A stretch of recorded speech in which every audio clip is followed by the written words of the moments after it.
If you were a child of the 70s or 80s like me, you may remember a video game called Where in the World is Carmen San Diego. We're going to play that game real quick. Where do you think I've been this week, based on this photo? Let me know in the comments if you know. G'day, my name is Sean, and this is my weekly podcast where I share my quilting adventures. Let's go ahead and get stuck into it because we've got a lot to share. The first thing I want to share is my works in progress. And so the first thing I've been working on is The Wizard of Oz, The So Place Like Home by Art East Quilting Co. And we've had a lot of fun with this. Last week you saw this thing in disarray where I had to rip out an entire section. My friend Jack and I were very, very good friends, but we got it all done. And I actually got the majority of the quilt top done. So look at this. I mean, I think this looks absolutely stunning. I'm going to show you the best that I can with the current view. And then I'll go ahead and put a photo up in just a few moments. I would also love it if you would in the comments, let me know which of those 9 blocks are your favorite. For me, it's going to have to be the Wicked Witch of the West. And so the other thing I got done this week as a work in progress is I started cutting out the fabric for clue 5 of the Alice in Wonderland's theme 1, which is the Cheshire Cat. I've got about half of it cut in this wonderful little box here, so hopefully we'll get some more progress done on that very, very soon.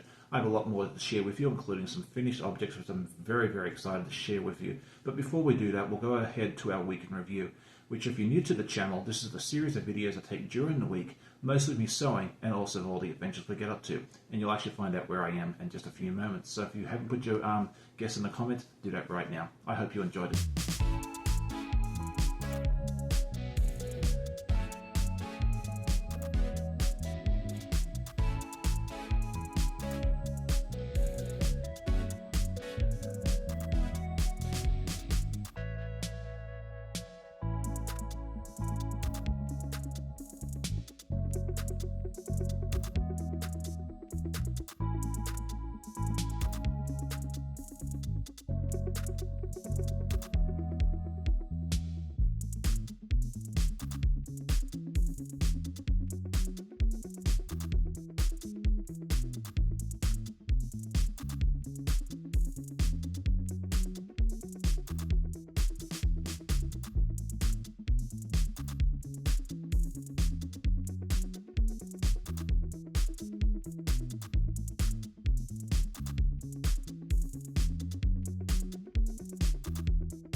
Last week I asked everybody who taught them how to sew, and it was great hearing all the answers. Some of you had your mothers or aunts or grandmothers teach you how to sew. Some taught yourself because you weren't the best of students. That might have been me.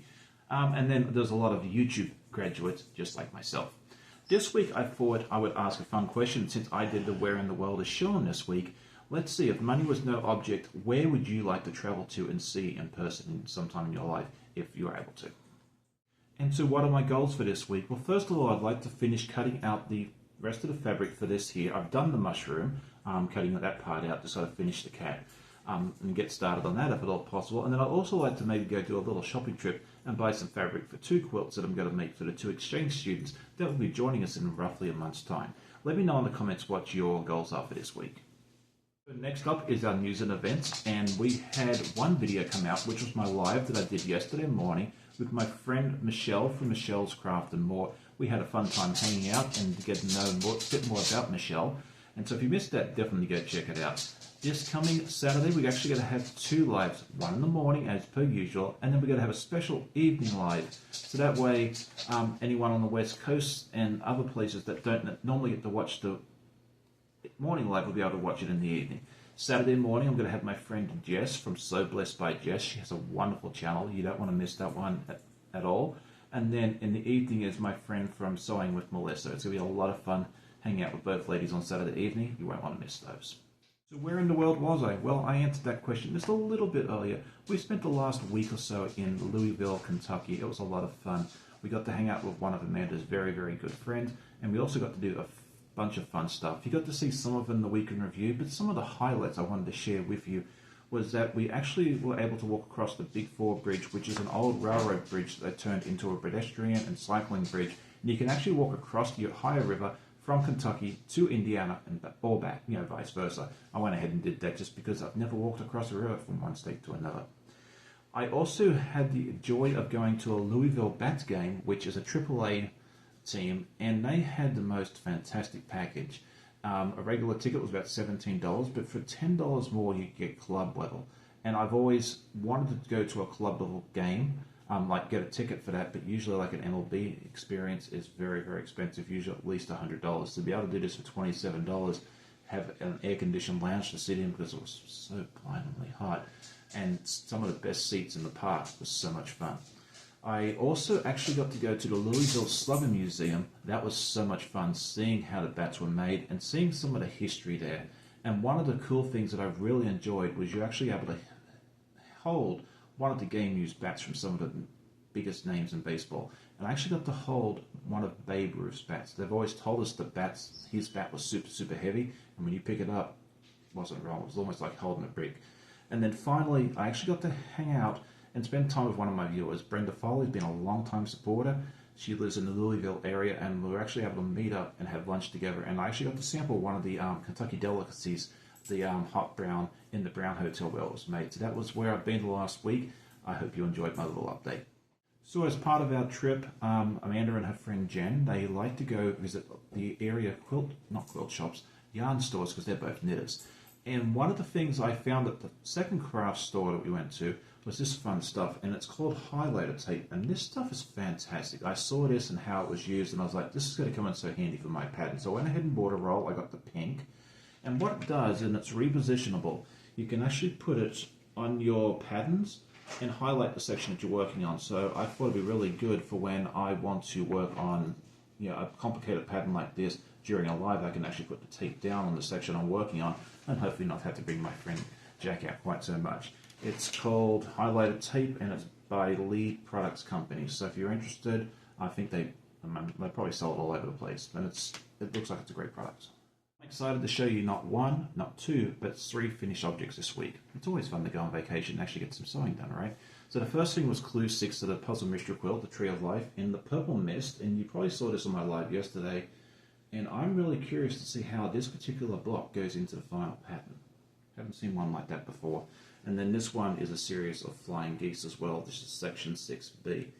I also did the bonus block for the Cheshire Cat, and this is the the mushroom. I'll get it right in a minute. There we go.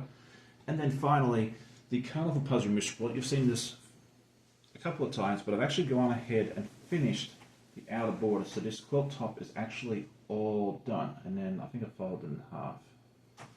Let's show you real quick. And again, I'll put a photo up in just a moment so you can actually see a decent shot of it all. But it looks really, really fun with this red border. It's now big enough so I can donate it to Quilt of Valor once it is all quilted, and that's good stuff there. So that's what I have for my finished objects, and that concludes today's episode. So if you did enjoy today's episode, I'd love you to hit that like button, tell a friend, and I always love hearing comments from my viewers. Hope you all have a great day, happy sewing, and we'll see you next time.